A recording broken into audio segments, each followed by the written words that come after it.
Welcome to exam Guruji by Arvind sir. दोस्तों, Uttar Pradesh police assistant operator head operator के लिए daily class हमारे यूट्यूब चैनल पर चलाया जा रहा है, प्लस इसका पीडीएफ भी आपको हमारे टेलीग्राम चैनल पर दिया जा रहा है। आपको बता दूं दोस्तों, इसका पीडीएफ टाइम टू टाइम दिया जा रहा है, प्लस रीजनिंग का और मैथ का भी प्रैक्टिस सेट, और प्लस टॉपिक वाइज मैथ का और प्लस साइंस का, सभी के टॉपिक वाइज वीडियो डाले जा रहे हैं। दोस्तों, टॉपिक वाइज वीडियो रुक जाने का कारण ये है कि आप लोग उस पर प्यार नहीं दे रहे थे, इसलिए रुक गया। और दोस्तों, जो आपका कल मैथ और रीजनिंग का क्लास नहीं आया, इसके लिए कारण यह है कि मैं एक इम्पोर्टेंट ड्यूटी हमारी लग गई थी, जिसके कारण हमें सही समय नहीं मिल पाया। दोस्तों, इसके लिए हम क्षमा प्रार्थी हैं। ये रीजनिंग का दोस्तों, रीजनिंग का और मैथ्स का क्लास मिलेगा आज आपको शाम तक। और अब जो रीजनिंग और मैथ का क्लास मिलने वाला है, मैं आशा करता हूं कि आप लोगों के लिए 40 प्रश्न होने वाले होंगे। और इसका पीडीएफ जो दोस्तों कल 50 क्वेश्चन कराए गए थे, आज 50 कराए जाएंगे। इसका विथ आंसर के साथ पीडीएफ आपको हमारे टेलीग्राम चैनल पर मिल जाएगा, और वही प्रश्न होंगे जो कहीं ना कहीं पेपर में पूछे गए होंगे। तो आपको इसकी चिंता करने की ज़रूरत नहीं, आपको प्रैक्टिस करना है, और इसका फिर जो आपको पीडीएफ भेजा जाएगा उससे प्रैक्टिस करते रहना है। अगर आप प्रैक्टिस करते रहेंगे तो आप सिलेक्शन के करीब पहुंचेंगे दोस्त, और आपको कुछ करने की ज़रूरत नहीं है दोस्त। आपको मेहनत करना बहुत है, मेहनत अगर करेंगे तभी आप एक सीट ले पाएंगे। तो चलिए एक एक प्रश्न को देख लेते हैं। पहला प्रश्न आपके सामने है, किसी पदार्थ के डॉट डॉट को उस पदार्थ की सतह से एक मुक्त इलेक्ट्रॉन को दूर करने के लिए लगने वाले आवश्यक काम की न्यूनतम राशि के रूप में परिभाषित किया जा सकता है। कूलम्ब कारक, या विद्युत प्रतिकारक शक्ति, या विद्युत कारक, या कार्यफलक। तो इसका करेक्ट आंसर क्या होगा आपको बताना। तो जो इसका करेक्ट आंसर होगा वो ऑप्शन नंबर डी हो जाएगा, कार्यफलन। जब किसी पदार्थ के उस पदार्थ के सतह पर एक मुक्त इलेक्ट्रॉन को दूर करने के लिए जो लगने वाला आवश्यक काम या न्यूनतम राशि के रूप में जो भी होता है, उसे हम कार्यफलन कहते हैं। इसका correct answer option number D सही हो जाएगा। अगला प्रश्न आपके सामने, इसका उत्तर आपको देना है कि क्या होगा। 52 नंबर का उत्तर दोस्तों, 50 ऑलरेडी मैं करवा चुका हूँ, 51 से आज करा रहा हूँ, 100 तक करवाऊंगा। और उसके बाद मैथ की क्लास आने वाली है, रीजनिंग की क्लास आएगी, प्लस जीके साइंस चल रही है, प्लस हिंदी की चल रही है। आपको बताना है दूरी का सूत्र क्या है, समय बटा गति, या गति समय, या गति त्वरण, या वेग बटा गति। इसका करेक्ट आंसर क्या होगा आपको देना है। तो इसका जो करेक्ट आंसर होगा मेरे भाई, वह होगा ऑप्शन नंबर बी, गति समय। गति समय, जो कि ऑप्शन नंबर बी में दिया गया। इसका correct answer option number B सही हो जाएगा, स्पीड टाइम। अगला प्रश्न आपके सामने, इसका उत्तर आपको देना है कि क्या होगा। कार्य के बारे में निम्नलिखित में से कौन सी बात असत्य है। कार्य के बारे में निम्नलिखित में से कौन सी बात असत्य है। किया गया कार्य ऋणात्मक हो सकता है। यदि विस्थापन शून्य हो तो कार्य भी शून्य होगा। इसकी इकाई जूल है। यह एक सदिश राशि है। तो इसका जो करेक्ट आंसर क्या होगा दोस्तों, वह असत्य है, वह यह एक सदिश राशि है, यह एक असत्य है, क्योंकि कार्य जो है यह एक अदिश राशि है। क्या है, यह एक अदिश राशि है, ना कि सदिश। इसलिए इसका correct answer option number D सही हो जाएगा। अगला प्रश्न आपके सामने, इसका उत्तर आपको देना है, किसी प्रणाली पर लगाए गए बाहरी बल द्वारा उसी प्रणाली को या एक प्रणाली के द्वारा किए गए ऊर्जा को, यांत्रिक हस्तांतरण को शक्ति, काम, तीव्रता या बल क्या कहते हैं आपको बताना है। इसका उत्तर 54 का। तो इसका जो करेक्ट आंसर होगा वह ऑप्शन नंबर बी सही हो जाएगा दोस्तों, काम इसका करेक्ट आंसर हो जाएगा। ऑप्शन नंबर बी इसका करेक्ट आंसर हो जाएगा। अगला प्रश्न आपके सामने, इसका उत्तर देना है आपको, किए गए कार्य की दर, किए गए कार्य की दर को क्या कहते हैं। शक्ति, ऊर्जा, गति, या आवेग। आपको इसका आंसर देना है। तो किए गए कार्य की दर को जो कहते हैं दोस्तों, वह हम शक्ति कहते हैं, जो कि ऑप्शन नंबर ये में दिया गया है। हम आपको बता दें, इसका पीडीएफ आपको हमारे टेलीग्राम चैनल पर मिल जाएगा, आप जाकर वहां से जुड़ सकते हैं अगर आप सिलेक्शन के करीब पहुंचना चाहते हैं तो। अगला प्रश्न आपके सामने, इसका उत्तर आपको देना है कि इसका उत्तर क्या होगा। इसका उत्तर क्या होगा। गतिज ऊर्जा किस पर निर्भर करता है। गतिज ऊर्जा किस पर निर्भर करता है। गतिशील पिंड के भार पर, गतिशील चलनशील पिंड के वेग पर, गतिशील पिंड के दाब पर, या गतिशील पिंड के वेग तथा भार दोनों पर। तो इसका करेक्ट आंसर आपको देना है। क्या होगा? तो जो इसका करेक्ट आंसर होने वाला मेरे भाई है वो ऑप्शन नंबर डी होगा, गतिशील पिंड के वेग तथा भार दोनों पर। अगला प्रश्न आपके सामने है, इसका उत्तर आपको देना है। संवेग का परिवर्तन के दर को क्या कहते हैं? संवेग के परिवर्तन के दर को क्या कहते हैं? इसका उत्तर आपको देना है। तो संवेग के परिवर्तन दर को जो हम लोग कहते हैं वह बल कहते हैं, जो कि ऑप्शन नंबर सी में दिया गया है। इसका correct answer option number C सही हो जाएगा। अगला प्रश्न आपके सामने, इसका उत्तर आपको देना है। किसी शरीर के भार W को इस सूत्र द्वारा बताया जा सकता है। अब बताना W बराबर mf या W बराबर mb या W बराबर ms या W बराबर mg। तो इसका करेक्ट आंसर क्या होगा आपको बताना है। तो इसका जो करेक्ट आंसर बनेगा वो ऑप्शन नंबर डी बनेगा, W बराबर mg। W बराबर mg। दोस्तों वही प्रश्न है जो ऑनलाइन के पेपर में कहीं ना कहीं पूछे गए हैं, और ये पेपर सभी CHSL में अभी जल्द के जल्द 2017-18 में पूछे गए हैं। इसलिए इन पेपर को आपको ध्यान से देखना है कि ऐसे ही प्रश्न आपके वहाँ आने वाले हैं। अगला प्रश्न आपके सामने, इसका उत्तर आपको देना है कि इसका आंसर क्या होगा। ब्रेक लगाने पर वाहन को रोकने वाले बल को क्या कहते हैं? वांडर वाल्स बल या गुरुत्वीय बल या घर्षण बल या सह संयोजक बल। तो इस जब ब्रेक लगाया जाता है तो उसके समय दोस्तों जो बल लगता है वह घर्षण बल लगता है, जो कि ऑप्शन नंबर आपके सामने सी दिया गया होगा। सी इसका करेक्ट आंसर हो जाएगा। अगला प्रश्न आपके सामने, उसका उत्तर आप लोगों को देना है। 60 का उत्तर आपको देना है कि हम बिना फिसले पृथ्वी पर चलने में क्यों सक्षम हैं? हम बिना फिसले पृथ्वी पर चलने पर क्यों सक्षम हैं? घर्षण बल के कारण या गुरुत्वाकर्षण बल के कारण या सयांता बल के कारण या केंद्रीय बल के कारण। तो इसका जो करेक्ट आंसर होगा वह ऑप्शन नंबर ये सही हो जाएगा, घर्षण बल के कारण ही हम पृथ्वी पर चलने में सक्षम हैं। दोस्त ये आपको याद रखना है। इसका करेक्ट आंसर ऑप्शन नंबर ये सही हो जाएगा। वस्तु का द्रव्यमान, इसका उत्तर आपको देना है। वस्तु का द्रव्यमान सब जगह एक समान हो रहता है, एक स्थान से दूसरे स्थान पर बदलता है, या उसके भार के तुल्य होता है, या पहाड़ों पर अत्यधिक होता है। तो वस्तु का जो द्रव्यमान आपको बताना है, सब जगह एक समान क्या रहता है, ये गलत है। सब एक स्थान से दूसरे दोस्तों द्रव्यमान पूछा गया है, वस्तु का द्रव्यमान। तो इसका जो द्रव्यमान होता है, चाहे जहाँ चाहे चंद्रमा पर भी लेकर चले जाएंगे तो इसका भार वही, दोस्तों इसका भार नहीं, इसका द्रव्यमान जो आकार होगा ज्यों का त्यों ही रहने वाला है। इसलिए इसका करेक्ट आंसर ऑप्शन नंबर ये सही हो जाएगा। अगर भार के बारे में बात करते तो सब जगह नहीं रहता, वह बदल जाता है। अगला प्रश्न आपके सामने, इसका उत्तर आपको देना है। यदि कोई वस्तु किसी सतह पर फिसलती है तो उसके बीच गति को प्रतिरोध करने वाला बल को क्या कहते हैं? घर्षण, केंद्र विमुख या अपकेंद्री या जड़त्व।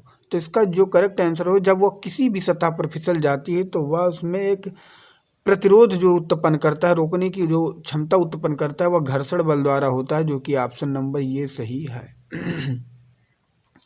अगला प्रश्न आपके सामने, इसका उत्तर आपको देना है। स्थिर गति से गोलाकार मार्ग पर घूमने वाली बॉडी में होता है, क्या होता है? स्थिर वेग, स्थिर त्वरण, स्थिर गतिज ऊर्जा, तो स्थिर विस्थापन। जब गति से गोलाकार मार्ग पर आप घूमने वाली बॉडी में जो होता है वह स्थिर त्वरण होता है, जो कि ऑप्शन नंबर ये में दिया गया है। अगला प्रश्न आपके सामने, इसका उत्तर आप लोगों को देना है। यदि कोई वस्तु एक वृत्तीय गति में एक समान वेग से चल रही हो तो इसका त्वरण क्या रहता है? शून्य रहता है। इसका त्वरण बढ़ता रहता है, या इसका वेग बदलता रहता है, या इसका वेग एक समान रहता है। यदि कोई वस्तु एक वृत्तीय गति से समान वेग में चल रही हो तो जो इसका करेक्ट आंसर होगा वो ऑप्शन नंबर डी हो जाएगा, इसका वेग एक समान में रहता है, जो कि correct answer option number D सही हो जाएगा। अगला प्रश्न आपके सामने, इसका उत्तर देना है। अपकेंद्री बल द्वारा कार्य किया जाता है शून्य, धनात्मक यहाँ पर भी क्या भरा जाएगा, धनात्मक अपकेंद्री बल द्वारा धनात्मक कार्य किया जाता है या शून्य अपकेंद्री बल द्वारा शून्य कार्य किया जाता है या ऋणात्मक अपकेंद्री बल द्वारा ऋणात्मक कार्य किया जाता है या इकाई तो आपको बताना इसका करेक्ट आंसर जो होगा वह होगा शून्य अपकेंद्री बल द्वारा शून्य कार्य किया जाता है, जो कि करेक्ट आंसर ऑप्शन नंबर ये सही हो जाएगा। अगला प्रश्न आपके सामने है, इसका उत्तर आप लोगों को देना है कि क्या होने वाला है। उसकी औसत गति क्या होगी यदि वह 1 सेकंड में 1 चक्कर पूरा करता है, एक होगी, या औसत गति 1 चक्कर को पूरा करने में लगने वाले समय पर निर्भर करती है, या औसत गति औसत वेग के समान ही रहती है, या शून्य होगी। तो करेक्ट आंसर मेरे भाई ऑप्शन नंबर इसका डी सही हो जाएगा। जब औसत गति जब भी इसकी कोई वृत्तीय मार्ग पर चलती है तो अभी आपने पढ़ा कि यह शून्य रहता है, जो कि correct answer option number D सही हो जाएगा। अगला प्रश्न आपके सामने, इसका उत्तर आपको देना है।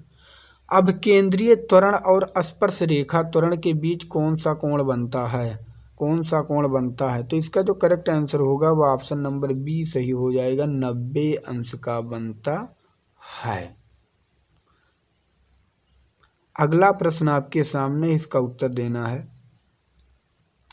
सरल लोलक का आवर्तकाल कितना है और जहां यल लोलक की लंबाई और जी गुरुत्वीय त्वरण है, 2n बराबर यल बाई जी की 2n, इसके बताना आप चारों में इसका करेक्ट आंसर क्या हो सकता है। तो इसका जो करेक्ट आंसर होगा दोस्तों वो ऑप्शन नंबर डी होगा, 2n और यल बाई जी होता है, ना कि स्क्वायर लगेगा, जो कि ऑप्शन नंबर डी में दिया गया है। अगला प्रश्न आपके सामने, इसका उत्तर आपको देना है। सरल आवर्त गति करने वाले यम द्रव्यमान का कण और आवर्तकाल टी के बीच उचित संबंध क्या है? आपको बताना इन चारों में इसका उचित संबंध क्या है। तो इसका जो करेक्ट आंसर हो जाएगा दोस्तों वो ऑप्शन नंबर डी सही हो जाएगा, टी बराबर 2 और फिर यम बाई के इसका करेक्ट आंसर होगा, जो कि ऑप्शन नंबर डी में दिया गया है। अगला प्रश्न आपके सामने, इसका उत्तर आपको देना है दोस्त कि क्या होगा।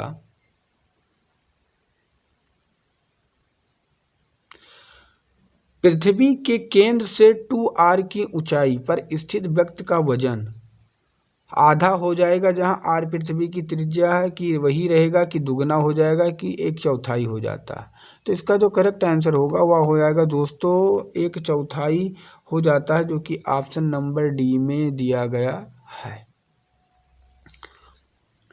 अगला प्रश्न आपके सामने है, गुरुत्वाकर्षण का नियम कहाँ लागू होता है? पृथ्वी और चंद्रमा पर, किन्हीं भी दो वस्तुओं की जोड़ी, या सूर्य और चारों तरफ ग्रह पर, या पृथ्वी और पृथ्वी के ऊपर की वस्तुएं पर। देखिए जो गुरुत्वाकर्षण लागू होता है वह पृथ्वी पर नहीं, पृथ्वी के ऊपर की वस्तुएं पर लागू होता है। अगर इतना होता तो सही रहता, लेकिन पीछे ये दिया गया, इसलिए कहेंगे किन्हीं भी दो वस्तुओं को जोड़ी पर, किन्हीं भी दो वस्तुओं के जोड़ी पर, जो कि correct answer option number B सही हो जाएगा। अगला प्रश्न आपके सामने है, इसका उत्तर आपको देना है। किसी वस्तु का अधिकतम भार किस स्थिति में होगा? पृथ्वी के सतह पर, भूमध्य रेखा पर, पृथ्वी के केंद्र पर, या पृथ्वी के ध्रुवीय रेखा पर। उस वस्तु का अधिकतम भार किस स्थिति में होगा? तो जो इसका करेक्ट आंसर होगा वह होगा पृथ्वी के ध्रुवीय रेखा पर, जो कि correct answer option number D सही हो जाएगा। अगला प्रश्न आपके सामने है, इसका उत्तर आपको देना है कि क्या होगा। न्यूटन के गुरुत्वाकर्षण के नियम के अनुसार दो वस्तुओं के बीच का बल क्या होता है? आपको बताना उनके बीच की दूरी का समानुपातिक, उनके द्रव्यमान के गुणज का समानुपातिक, या उनके त्रिज्या के गुणज का समानुपातिक, या बल के गुणज का समानुपातिक। तो इसका जो करेक्ट आंसर होगा वह क्या होगा मेरे भाई? वह होगा ऑप्शन नंबर बी इसका सही हो जाएगा, उनकी द्रव्यमान के गुणज के समानुपातिक। अगला प्रश्न आपके सामने है, इसका उत्तर आपको देना है।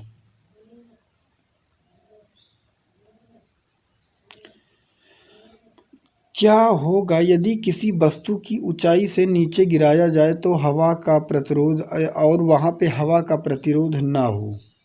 तो पहला ऑप्शन है इसका त्वरण कम हो जाएगा, वह एक स्थिर गति और त्वरण के साथ नीचे गिरेगी, गति और त्वरण दोनों वृद्धि होगी और उसका गति बढ़ जाएगा। तो इसका करेक्ट आंसर होगा ऑप्शन नंबर डी, उसका गति जो होगा वह बढ़ जाएगा। ऑप्शन नंबर डी इसका करेक्ट आंसर हो जाएगा। अगला प्रश्न आपके सामने। दोस्तों आपको बता दूं, क्लास अच्छी लग रही हो तो प्लीज़ वीडियो को लाइक कर दें और अपने मित्र तक ज़रूर शेयर करें। किसी पिंड का वजन पृथ्वी के केंद्र पर कितना होता है? असीमित, सतह पर वजन से आधा, या सतह पर वजन से 2 गुना, या शून्य?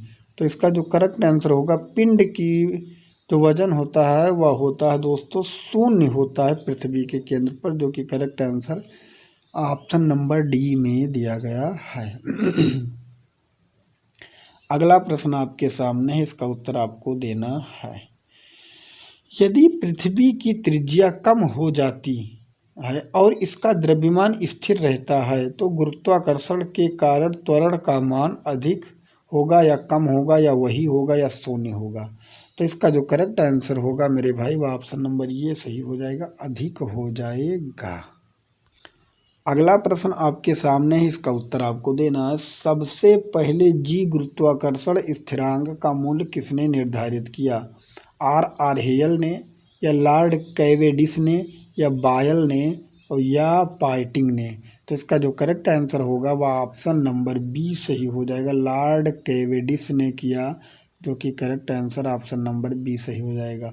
दोस्तों कल 50 प्रश्न कराए गए थे, आज 50 कराए जा रहे हैं। इसका PDF शाम को हमारे टेलीग्राम चैनल पर मिल जाएगा विथ आंसर शीट के साथ। अगला प्रश्न आपके सामने है, इसका उत्तर आपको देना है कि क्या होगा। अगला प्रश्न है, इसका उत्तर आपने देख भी लिया होगा कि गुरुत्वाकर्षण के कारण के सतह त्वरण कम हो जाता है। कि सतह के ग्रह के द्रव्यमान में वृद्धि, या ग्रह की त्रिज्या में घटने पर, कि ग्रह की मात्रा में कमी, कि ग्रह की सतह में ऊंचाई की वृद्धि पर? तो इसका जो करेक्ट आंसर होगा, गुरुत्वाकर्षण के कारण जो है दोस्तों ग्रह की सतह से ऊंचाई में वृद्धि के साथ त्वरण कम हो जाता है, जो कि ऑप्शन नंबर डी सही है। अगला प्रश्न आपके सामने, इसका उत्तर आपको देना होगा कि क्या होगा। अगला प्रश्न, एक लिफ्ट जो एक समान वेग के साथ नीचे जा रही है उसमें किसी व्यक्ति को स्पष्ट वजन उससे दोगुना वजन जब व्यक्ति स्थिर रहता है होता है, कि उस वजन से अधिक जब व्यक्ति स्थिर रहता है, कि उस वजन से कम जब व्यक्ति स्थिर रहता है, कि उसी के बराबर वजन जब व्यक्ति स्थिर रहता है? तो इसका करेक्ट आंसर होगा मेरे भाई ऑप्शन नंबर डी, उसी के बराबर जब व्यक्ति स्थिर रहता है। अगला प्रश्न आपके सामने, इसका उत्तर आपको देना है।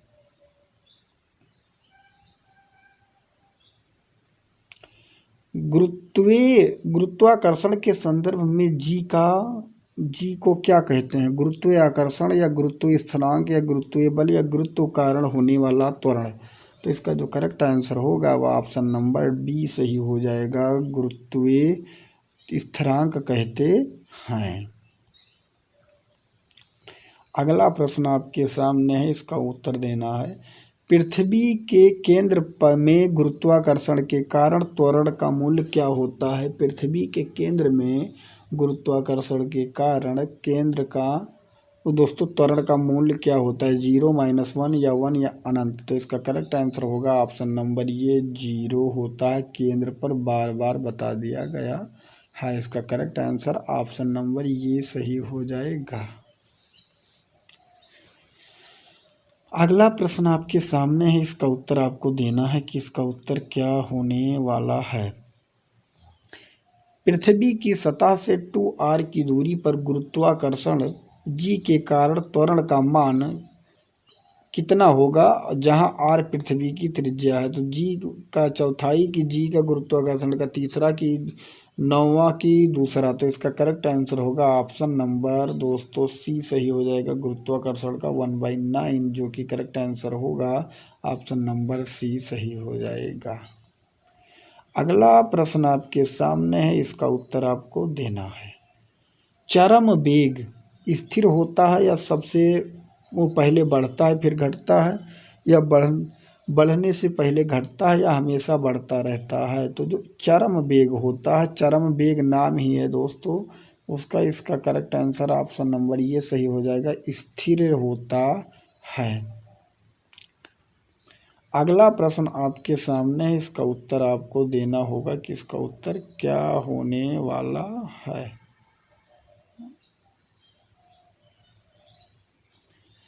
आपको बताना है, अधिक ऊंचाई पर उड़ने वाला हवाई जहाज में स्याही वाले पेन लीक क्यों हो जाते हैं? पहला ऑप्शन है पेन में स्याही की बढ़ी हुई श्यानता के कारण, या पेन में स्याही की घटी हुई श्यानता के कारण, या पेन से बाहर अधिक वायुमंडलीय दबाव के कारण, या पेन के बाहर कम वायुमंडलीय दबाव के कारण। तो इसका करेक्ट आंसर है, जब दोस्तों ऊपर जब हवाई जहाज उड़ने लगती है तो वहाँ पे वायु की मात्रा कम होती है, इसलिए इसका correct answer option number D सही हो जाएगा। अगला प्रश्न आपके सामने, इसका उत्तर आपको देना है। जब अंतरिक्ष यान से पृथ्वी का परिक्रमण किया जाता है तो भारहीनता क्यों महसूस की जाती है? त्वरण, या गतिहीनता, या शून्य गुरुत्वाकर्षण, या कक्षीय गति? तो इसका जो करेक्ट आंसर होगा मेरे भाई वो ऑप्शन नंबर सी हो जाएगा, गतिहीनता के कारण की जाती है, जो कि ऑप्शन नंबर बी में दिया गया है। अगला प्रश्न आपके सामने है, इसका उत्तर आपको देना है। पानी का क्वथनांक ऊंचाई पर कम क्यों हो जाता है?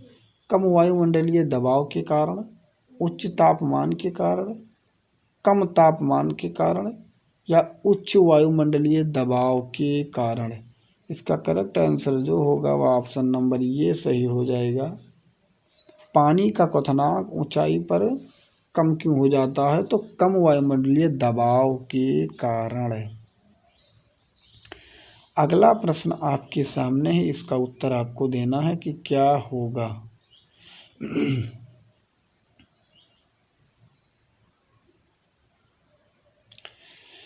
आपको इसका उत्तर बताना होगा।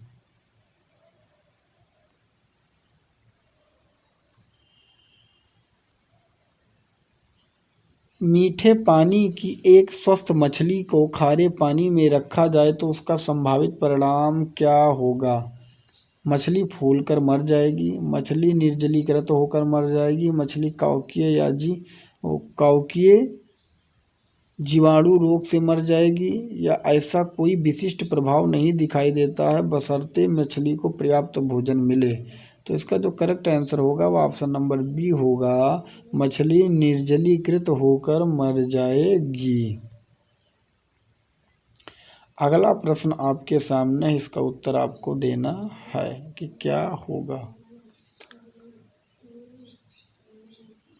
जड़त्व क्या है? जड़त्व क्या है? किसी शरीर को त्वरण प्रदान करने की प्रवृत्ति, या वर्तमान स्थिति में होने वाला परिवर्तन का प्रतिरोध करने की प्रवृत्ति, या किसी शरीर को विश्राम में लाने की प्रवृत्ति, या उसके वर्तमान अवस्था में परिवर्तित करने की प्रवृत्ति? तो इसका correct answer option number B सही हो जाएगा, वर्तमान स्थिति में होने वाले परिवर्तन के प्रतिरोध करने की प्रवृत्ति। अगला प्रश्न आपके सामने है, अगर किसी प्रणाली पर कार्य करने वाले टार्क के सदिश योग शून्य है तो वह वरंतु में क्या है? रूपांतरित संतुलन में, स्थिर संतुलन में, रेखीय संतुलन में, या घूर्णीय संतुलन में है? तो अगर किसी प्रणाली पर कार्य करने वाले जो टार्क का सदिश योग अगर शून्य आ गया तो सदैव घूर्णीय संतुलन में है, जो कि ऑप्शन नंबर डी में दिया गया है। अगला प्रश्न आपके सामने, इसका उत्तर आपको देना है। घूर्णन करने पर वस्तु पर लगाए गए एक बड़े बल को परिणाम क्या होता है? बल आघूर्ण, द्रव्यमान की घूर्णन की धुरी, की द्रव्यमान का केंद्र? तो इसका करेक्ट आंसर होगा ऑप्शन नंबर ये, बल आघूर्ण, जो कि ऑप्शन नंबर ये सही हो जाएगा। अगला प्रश्न आपके सामने, इसका उत्तर आपको देना है। बल के अनुप्रयोग के बिंदु और रोटेशन की धुरी के बीच सीधी दूरी को क्या कहते हैं? जड़त्व आघूर्ण या आघूर्ण भुजा या ऊंचाई या आधार। तो दोस्तों जड़त्व आघूर्ण बल के अनुप्रयोग के रीत बिंदु की आघूर्ण भुजा की ऊंचाई या आधार। तो इसका correct answer option number B हो जाएगा। आघूर्ण भुजा बल के अनुप्रयोग के रीत बिंदु पे रोटेशन की धुरी के बीच की सीधी दूरी को कहते हैं। तो इसका correct answer option number B सही हो जाएगा। दोस्तों इससे जो प्रश्न है ये थोड़ा टफ है, आपको इससे देखकर आपको थोड़ा बुरा भी या लगता हो या अच्छा भी लगता हो, लेकिन प्रश्न ऐसे आएंगे, थोड़ा पेपर टफ बनेगा दोस्तों, इसलिए मैं पेपर टफ क्वेश्चन लेकर भी आप लोगों के लिए ला रहा हूँ। अगर आप प्रैक्टिस करते रहेंगे तो धीरे धीरे आपको ये भी इजी लगने लगेगा। बल आघूर्ण की दिशा क्या होती है?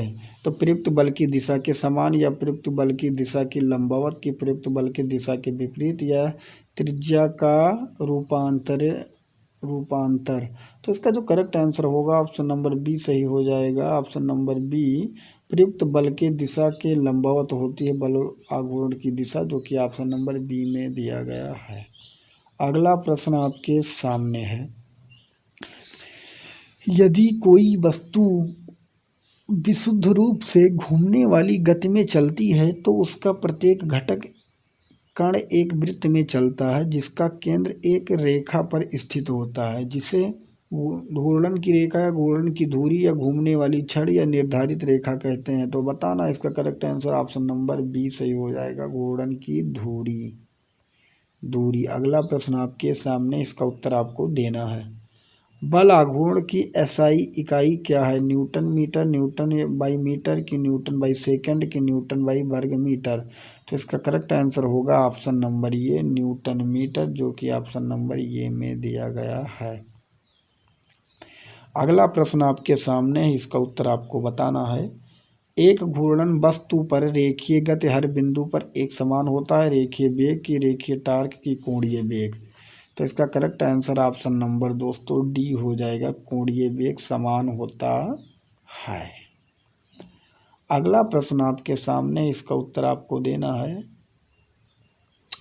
यदि पृथ्वी का घूर्णन की गति बढ़ जाती है तो शरीर का वजन बढ़ जाएगा, घट जाएगा, वही रहेगा कि घट या बढ़ सकता है? तो इसका करेक्ट आंसर हो जाएगा ऑप्शन नंबर बी, घट जाएगा।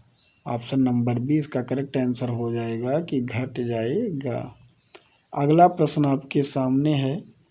जब नेट टार्क शून्य है तब कोणीय वेग स्थिर होता है कि बल वेग स्थिर हो जाएगा कि रेखीय की त्वरण? तो इसका करेक्ट आंसर होगा ऑप्शन नंबर ये दोस्तों, कोणीय वेग इसका करेक्ट आंसर हो जाएगा। अगला प्रश्न आपके सामने, इसका उत्तर आपको देना है। घूर्णन गति दो प्रकार के कौन कौन है? स्पिन और अकक्षय की स्पिन और कंपन की स्पिन और रूपांतरित की स्पिन और प्रक्षेप गति। तो इसका करेक्ट आंसर ऑप्शन नंबर दोस्त जो होगा वो आपको बताना है कि कौन सा होगा। और हम आपको बता दें, इसका उत्तर आपको कमेंट बॉक्स में देना होगा। अगर आप इसका उत्तर कमेंट बॉक्स में देंगे तभी मैं समझ जाऊंगा कि आपको पता है, अदरवाइज आप अभी साइंस नहीं पढ़ रहे हैं। अगर आप लोग इसका उत्तर नहीं दे पाएंगे तो मैं कमेंट बॉक्स में पिन कर दूंगा, पहले आपको बताना होगा। आज का लास्ट प्रश्न है दोस्तों, और इसका पीडीएफ आपको हमारे टेलीग्राम चैनल पर मिल जाएगा। आप टेलीग्राम चैनल पर जाकर इसका पीडीएफ ले सकते हैं। 100 प्रश्नों का पीडीएफ आपको एक साथ मिलेगा। यदि गति में रहते हुए घूर्णन की धुरी किसी वस्तु में से होकर गुजरती है जो उस गति को क्या कहते हैं? वृत्तीय गति, कक्षीय गति या घुमाव गति या दोलन गति। तो इसका जो करेक्ट आंसर होगा वह ऑप्शन नंबर सी सही हो जाएगा। ऑप्शन नंबर इसका सी सही हो जाएगा दोस्तों, जो कि घुमाव गति होगा। तो दोस्तों आशा करता हूँ वीडियो आपको पसंद आया होगा, और मिलेंगे एक दूसरे नेक्स्ट वीडियो में। तब तक के लिए जय हिंद, जय भारत, वंदे मातरम।